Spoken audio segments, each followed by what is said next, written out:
Doctor BR Ambedkar open యూనివర్సిటీలో ఎవరైతే 2025లో PG BLIC కావచ్చు, ఎంబీఏ కావచ్చు, ఇలా ఇతర కోర్సెస్ ఎవరైతే రిజిస్ట్రేషన్ చేసుకున్నారో, సో మనకు ఫస్ట్ సెమిస్టర్ కి సంబంధించిన ఎగ్జామ్ రిజిస్ట్రేషన్ ఫామ్ రిలీజ్ చేశారు. సో ఫస్ట్ స్టెప్ మీరు ఎగ్జామ్ ఫీజ్ పే చేస్తేనే మీరైతే ఎగ్జామ్స్ అలో చేస్తారు. సో చాలా మందికి తెలియదు, like exam tuition fee payment చేస్తారు కాబట్టి డైరెక్ట్ ఎగ్జామ్స్ ఉంటాయి అనుకుంటారు. ఎగ్జామ్ ఫీజ్ పే చేసిన వాళ్ళకే మీరు ఎగ్జామ్స్ రాసుకోవచ్చు. సపోజ్ ఇప్పుడు మిస్ అయితే నెక్స్ట్ నెక్స్ట్ మేలో కావచ్చు, జూన్ లో కావచ్చు, నెక్స్ట్ మీరు ఎప్పుడైతే సెకండ్ ఇయర్ లో పోతారో అప్పుడే మీరు ఫీజ్ పేమెంట్ చేసుకొని బ్యాక్లాగ్స్ అయితే రాసుకోవాలి. సో ఈ వీడియోలో కంప్లీట్ మీరు మీ ఫోన్ లోనే ఎలా చేసుకోవాలో డీటెయిల్ ఎక్స్ప్లెయిన్ చేస్తాను. బయట మీ సేవ కావచ్చు, జిరాక్స్ సెంటర్ లో 50 to 100 రూపీస్ ఛార్జ్ చేస్తారు. జస్ట్ మీ మొబైల్లోనే చేసుకోవచ్చు. సో ఇక్కడ మనకు PG first year first semester ఉంది కదండి. ఎవరైతే ఎంఏ, ఎంకామ్, ఎంఎస్సి, ఎంఎల్ఏసి, బిఎల్ఏసి కావచ్చు, MBA, all courses, all graduation or post graduation under లో వచ్చే అన్ని కోర్సెస్ కి పెట్టే లింక్ ఉంటుంది. ఈ లింక్ ద్వారా మీరైతే రిజిస్ట్రేషన్ చేసుకోవచ్చు. అండ్ ఎవరైనా మనీ కట్ అయిన అప్లికేషన్ స్టేటస్ చూసుకోవచ్చు.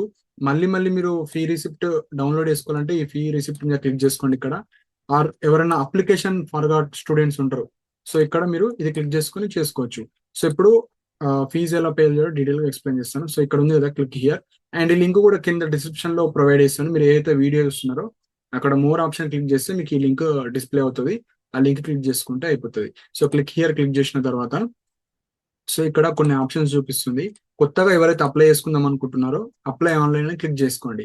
అండ్ సపోజ్ మీరు ఏవైతే ఫీ పేమెంట్ చేయకన్నా ముందే మీ డీటెయిల్స్ అన్ని అప్డేట్ చేసుకోవాలి. లేకపోతే వన్స్ మీరు ఫీ పేమెంట్ చేసిన తర్వాత మీ డీటెయిల్స్ లో మిస్టేక్ ఉన్న అప్డేట్ అయితే చేసుకోరాదు. సో మీరు ఏదైతే ఫీ పేమెంట్ చేస్తారో దానికి సంబంధించిన ప్రింట్ కూడా తీసుకోవచ్చు. సపోజ్ ఎవరైతే లైక్ ఈ రోజే కాదు, జస్ట్ నేను అప్లై చేసుకుంటాను, ఫీ రేపన్నా ఎల్లుండన్నా పే చేసుకుంటాను అంటే ఇక్కడ fee pay using debit card ఉంది కదా, సో క్రెడిట్ కార్డు. సో ఇది క్లిక్ చేస్తే అయిపోతుంది. Register and pay examination fee for missed papers. So ఎవరైతే ప్రీవియస్ బ్యాచెస్ వాళ్ళు ఉంటారో, సపోజ్ ఇది కొత్త బ్యాచ్ కాబట్టి ప్రీవియస్ బ్యాచ్ అంటూ ఏముండదు. సపోజ్ నెక్స్ట్ ఇయర్ మీరు బ్యాక్లాగ్ కావచ్చు ఏమైనా ఉంటే ఎక్స్ట్రా పేపర్స్ ఉన్న వాళ్ళు ఇది క్లిక్ చేసుకోవాలి. సో న్యూ స్టూడెంట్స్ కి ఇది ఏం అవసరం లేదు, ఎందుకంటే మీరు ఫస్ట్ బ్యాచ్ కాబట్టి ఫస్ట్ సెమిస్టర్ వాళ్ళు. సో జస్ట్ ఇది ఒకటే క్లిక్ చేసుకోండి, అప్లై ఆన్లైన్ అనేది. సో ఇక్కడ అప్లై ఆన్లైన్ క్లిక్ చేసిన తర్వాత ఇవన్నీ ఇన్స్ట్రక్షన్స్ ఉంటాయి. జస్ట్ ఇక్కడ ఐ అగ్రీ అని క్లిక్ చేసి నెక్స్ట్ మీద క్లిక్ చేయండి. సో నెక్స్ట్ మీద క్లిక్ చేసిన తర్వాత సో మనకు ప్రతి స్టూడెంట్ కి అడ్మిషన్ నెంబర్ ఉంటుంది. సో ఎగ్జాంపుల్ ఒక స్టూడెంట్ ది నేను ఎంటర్ చేసి చేస్తాను, మిగతా వాళ్ళు మీరు చూసి చేసుకోవచ్చు.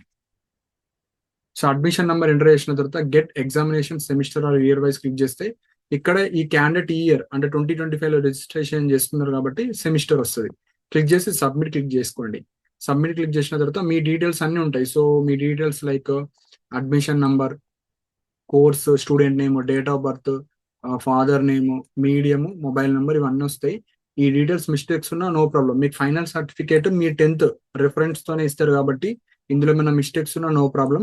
సపోజ్ మిస్టేక్స్ ఉంటే నేను ఇప్పుడే చేంజ్ చేసుకోవాలనుకుంటే మీరు మెయిల్ ఐడి ఉంటుంది, అఫీషియల్ మెయిల్ ఐడికి మీరు మెయిల్ చేస్తే మీ 10th కావచ్చు అవన్నీ ఇస్తే వాళ్ళు అప్డేట్ చేస్తారు. కాకపోతే ఆన్లైన్ లో అయితే మోస్ట్లీ చేయకపోవచ్చు.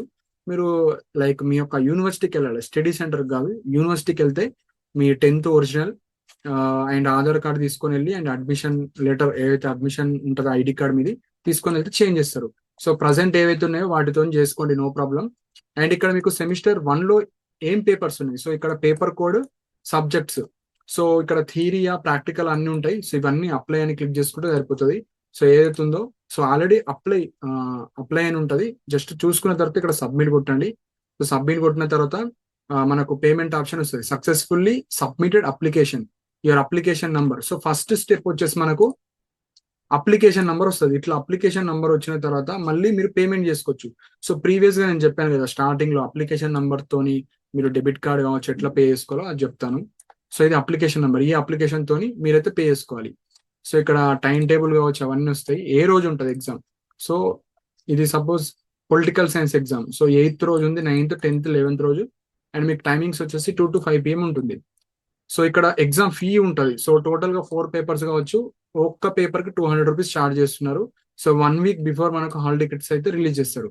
సో ఇక్కడ ప్రింట్ అప్లికేషన్ ఉంటుంది, ప్రొసీడ్ ఫర్ పేమెంట్. సో మీరు ఎగ్జామ్ ఫీ ఎవరైతే పే చేయాలనుకుంటున్నారో ఇది క్లిక్ చేయండి, ప్రొసీడ్ ఫర్ పేమెంట్. ఈ అప్లికేషన్ కూడా మళ్ళీ మళ్ళీ ప్రింట్ తీసుకోవచ్చు. సో ప్రొసీడ్ ఫర్ పేమెంట్ అని క్లిక్ చేస్తే సరిపోతుంది. సో మనకు డైరెక్ట్ ఇక్కడ మనకి ఏమేమి ఇచ్చారంటే సో ఇక్కడ యూపీఐ కూడా ఇచ్చారు. సో యూపీఐ ఇచ్చారు కాబట్టి మీరైతే యూపీఐ కన్నా డెబిట్ కార్డ్ యూజ్ చేయండి నా రిక్వెస్ట్. ఎందుకంటే కొన్ని సార్లు పేమెంట్స్ ఫెయిల్ అవుతున్నాయి. గూగుల్ పే కానీ ఫోన్ పే కానీ. సో నా రిక్వెస్ట్ ఏంటంటే డెబిట్ కార్డ్ ఉంటే మీరు డెబిట్ కార్డ్తోనే మీరైతే ఎంటర్ చేయండి. ఎందుకంటే చాలా ఇష్యూస్ డిగ్రీ కావచ్చు, పీజీ కావచ్చు, ఇలాంటి స్టూడెంట్స్ కి ఇష్యూస్ అవుతున్నాయి కాబట్టి ఉన్న వాళ్ళు అది చేయండి.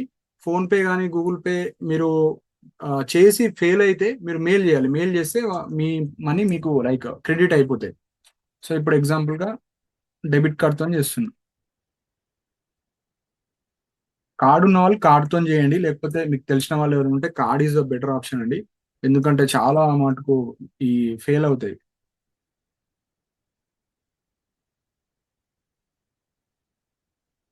సో కార్డ్ డీటెయిల్స్ అన్ని మీకు కార్డ్ మీదనే ఉంటాయి కాబట్టి నో ప్రాబ్లం.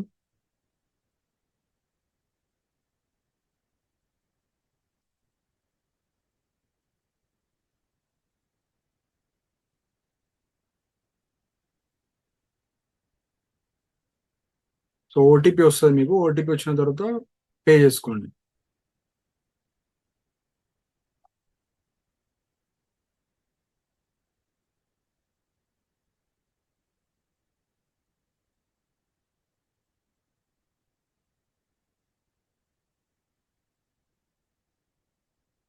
సో మీ మొబైల్లోనే వేసుకోండి. లైక్ మీ సేవ కావచ్చు, జిరాక్స్ సెంటర్ కావచ్చు, అక్కడ వెళ్తే 50 to 100 రూపీస్ తీసుకుంటారు కాబట్టి మీ మొబైల్లోనే డెస్క్టాప్ మోడ్ అన్నా లేకుంటే నార్మల్ మోడ్ అన్నా ఓపెన్ చేసుకొని మీరు చేసుకోవచ్చు. సో ఓటీపీ అయితే ఎంటర్ చేసుకోండి.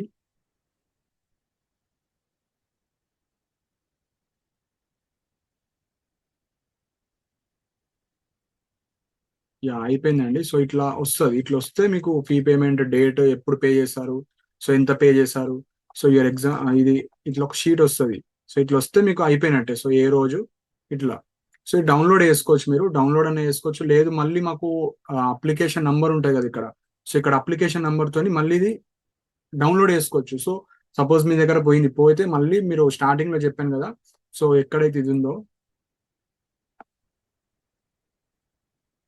ఎక్కడైతే ఉందో సో ఇక్కడ మీకు application status, download fee receipt. So already ఎవరైతే పే చేస్తారో సపోజ్ మిస్ అయితే ఇవి ఉన్నాయి కదా, వీటితోని మీరైతే డౌన్లోడ్ చేసుకోవచ్చు మళ్ళీ. సో ఈ విధంగా ఎవరైతే బిఎల్ఏసి కావచ్చు, పీజీ కావచ్చు, ఎంబీఏ కావచ్చు, ఆల్ కోర్సెస్ సెమిస్టర్ స్టూడెంట్స్ ఎవరైతే 2025 లో రిజిస్ట్రేషన్ చేసుకున్నారో మీరైతే ఈ విధంగా మీరైతే డౌన్లోడ్ చేసుకోవచ్చు. సో ఎగ్జామ్ ఫీజ్ పేమెంట్ చేస్తేనే మీకు ఎగ్జామ్స్ కాల్లో చేస్తారు. ట్యూషన్ ఫీ వేరు, ఆల్రెడీ మీరు పే చేస్తారు. ఇప్పుడు ఎగ్జామ్ ఫీజ్ చేస్తే మీకు అందులో డీటెయిల్ గా ఎగ్జామ్ ఏ రోజు ఉంటుంది, ఎన్ని పేపర్స్, ఏ టైం అన్ని ఉంటాయి. సో ఈ విధంగా మీరు అయితే చేసుకోండి. సో ఏమైనా ఇష్యూస్ ఉంటే మీరు కింద కమెంట్ సెక్షన్ మెన్షన్ చేయండి. కింద లింక్ ఉంటుంది, ఆ లింక్ ద్వారా మీ మొబైల్లోనే చేసుకోవచ్చు. సో అసైన్మెంట్ సర్వీస్ అయితే ఉంటుందండి. ఎవరైతే అసైన్మెంట్స్ కావాలనుకుంటే నా వాట్సాప్ నెంబర్ కింద డిస్క్రిప్షన్ లింక్ లైక్ నంబర్ ఉంటుంది, దానికి మెసేజ్ చేయండి. Only assignment plus chart binding. So interest ఉన్న వాళ్ళు మాత్రమే మీరు మెసేజ్ చేయండి. కాల్స్ చేస్తే లిఫ్ట్ చేయము. సో మెసేజ్ చేసిన తర్వాత మీకు ఇంట్రెస్ట్ ఉంటే మనీ పేమెంట్ చేసిన తర్వాత మీకు కాల్ అంటే కాల్ ద్వారా మీకైతే ఇన్ఫర్మేషన్ ఇవ్వడం జరుగుతుంది. ఈచ్ క్వశ్చన్ 50 రూపీస్ అయితే తీసుకోవడం జరుగుతుంది. సో దట్ కొద్దిగా ఎక్కువ అమౌంట్ అనిపిస్తే కానీ రాసే వాళ్ళకు చాలా ఎక్కువ డేస్ పడుతుంది. సో ఇంట్రెస్ట్ ఉంటే మీరైతే ఇవ్వండి. లేకపోతే మీకు డేట్స్ ఇంక్రీజ్ అవుతాయి, మోస్ట్లీ ఇంక్రీజ్ అవుతాయి. డైలీ 1 అసైన్మెంట్ రాసిన 8 days లో అయితే అయిపోతుంది. సో మీకు ఇంకా ఏమైనా డౌట్స్ ఉంటే మీరు కింద కమెంట్ సెక్షన్ మెన్షన్ చేయండి. అండ్ ఇలాంటి అప్డేట్స్ కోసం మన ఛానల్ సబ్స్క్రైబ్ చేసుకోండి. And thank you for watching my video.